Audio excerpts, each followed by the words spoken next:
Welcome to the Big Movement Podcast. If you're ready to create results and make huge strides in your business, finances, personal development, and health, then you're in the right place. Pushing past excuses and powering through procrastination can be a challenge alone. Here, you'll get the support, tools, and knowledge you need to get to the level you desire in your business and life. Let's get started with your host, Byron Ingram. And welcome to another episode of the Big Movement Podcast. And guess what? We have reached a milestone. We have reached episode 100. That's right. It's been 100 episodes since we began this journey in the middle of 2016. It's been an amazing journey interviewing, connecting with entrepreneurs from all around the world. And one of the greatest benefits from all these interviews has been the lessons people have shared that, and because of all these tidbits of knowledge, the wisdom, I wanted to share some of the most common themes from all of the guests, so that way you can benefit in just a short episode here. So one of the first ones I want to highlight, it is embracing your fears and doing it anyways. And what that simply means is that fear is something that can hold us back as an entrepreneur. It can hold us back as an individual in life when we think, oh my gosh, I can hurt, I can fail. But fear is just a state of being. It's a belief system that we control. We can either control it or it can control us. So think of those times that you just had to do it anyways, regardless of what took place, and you were fine. When you had a coach or someone said, just do it, and you shivered a little bit, but then you just, let's see, it's like when you're swimming, you just jumped in, you're like, it's okay. It's the same thing in business, that we have to do something. Because ultimately, embracing fear leads to something very similar, which is overcoming failure. Because failure is not the end of the world. We either let it stop us in our tracks or, we just keep on going. So as an entrepreneur or just as individuals, anytime that we fail at something, we have to shift that meaning to it's a lesson learned. We figure out a way not to achieve a specific outcome. And then we get up and we do it again. Just like you hear those proverbs out there. Someone will say, you fall down 7 times, get up 8. It's the same thing. So this is why it's important to embrace our fears and overcome failure as fast as possible. The second thing that was very common from guests to share was, I summarize it as, you want to be everything to someone, not something for everyone. And really what this means is that you have to have an ideal client. In today's world, you're not wanting to be the Walmart of entrepreneurs, trying to help everybody in every which way.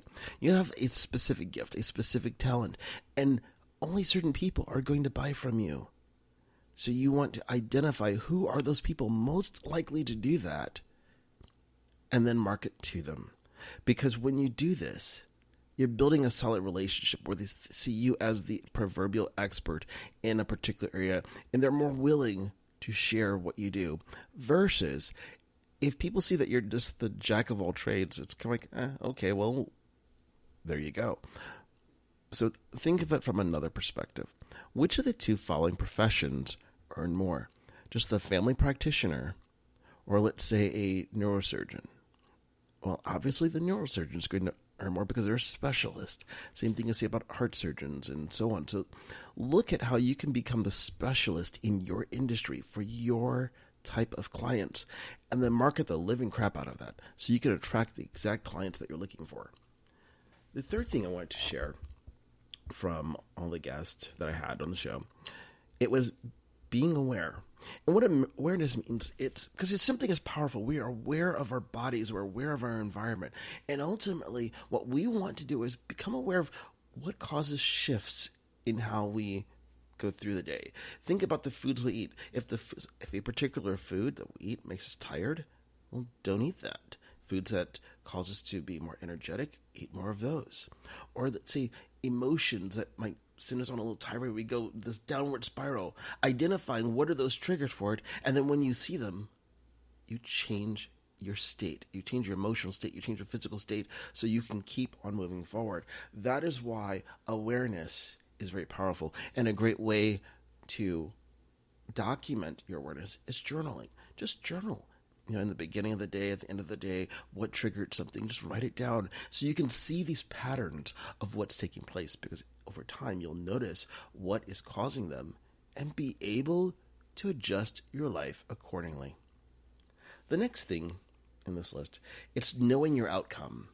And this is a little bit different than just identifying goals. And I'll give you a little analogy where it puts this all in perspective. Think about the people who say, I want to, lose 20 pounds. Well, the reason why they want to lose 20 pounds is they want to fit into a pair of jeans. Well, which is it that they really want to achieve?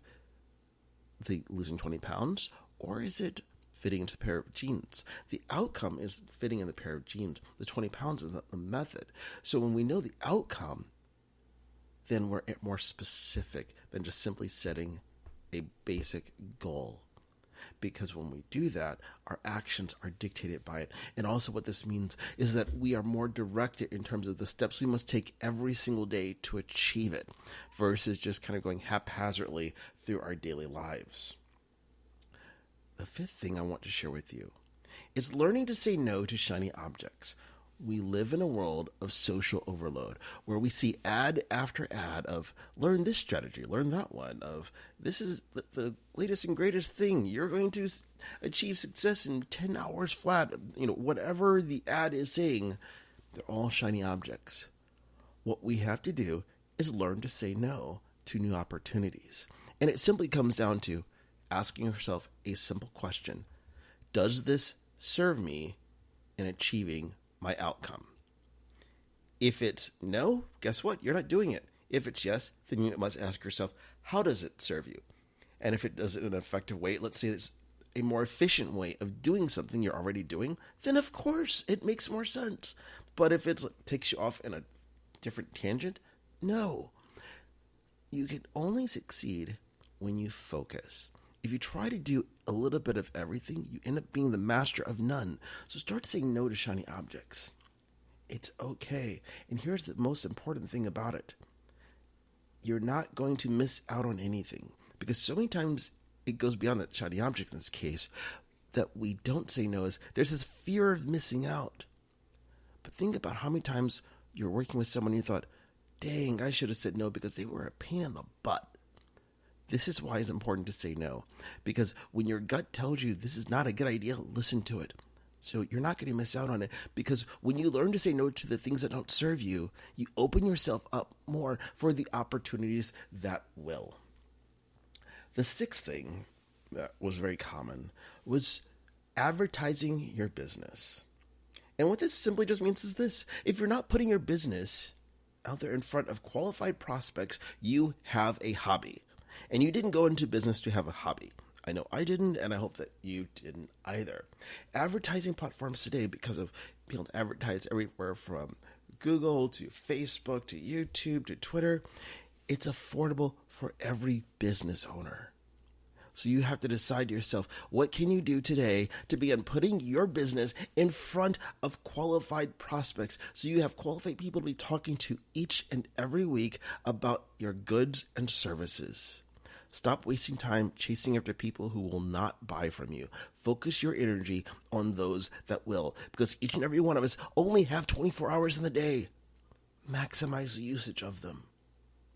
And lastly of this list, it's build relationships and not transactions. But you see, transactions are just for the moment. Like, you're going to the checkout line, you're just buying something there. That's a transaction. But you see, a relationship, let's say you're going to your favorite coffee shop and the barista there knows what you want. Says, hey, you want your usual today? You say, sure. That's a relationship, because they know what you like. They know who you are. Focus on the relationships. Look at ways that you can stay in front of your clients consistently.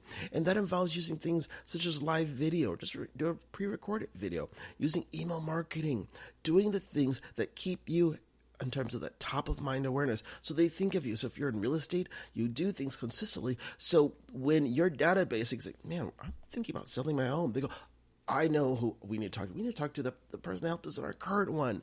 Or, oh yeah, I saw so-and-so. They're awesome with their content. I want to talk to them. Do whatever it takes to stay in front of them and build that relationship. It's no different than dating. You're just not going to walk up to someone and say, hey, let's go get hitched. You're going to do a little bit of dating, courting to get to that point where you have that relationship. So obviously over 100 episodes, just 7 of them, it's a small handful out of them, but there are some of the most common ones. But here's something that is common amongst every single guest. And that's one thing. And that's taking massive action in their business. It wasn't sitting on the sidelines hoping for something that was to happen. They all decided that for them to achieve the success they want, they had to get up each and every day and be purposeful with their actions and do whatever it took to market their business, get in front of their ideal clients, and be able to convert them into clients for their business. So I hope you've gotten a lot of value out of these tips here, that they can be able to serve you in life and in your business. So I encourage you, if you have not done so already, go ahead and do me a huge favor, as I would appreciate it. Head on over to iTunes, if you're using iPhone, or you can go over to the Google Play Store where you can go find it over there. And I'd love it if you can leave me a great review, because I would really appreciate it, because the more reviews that we have, the more it helps get this podcast in front of more people. So with that, go out there and be awesome, and stay tuned for the next 100 episodes. Thanks for listening to the Big Movement Podcast today. And be sure to subscribe so you don't miss an episode. Now that you've surely been inspired to take your entrepreneurial career and business to the next level, you can stop by the website and get more. And if you're ready to boost your business brand, be sure to grab your free report, 7 Easy Steps to Build Your Brand Today.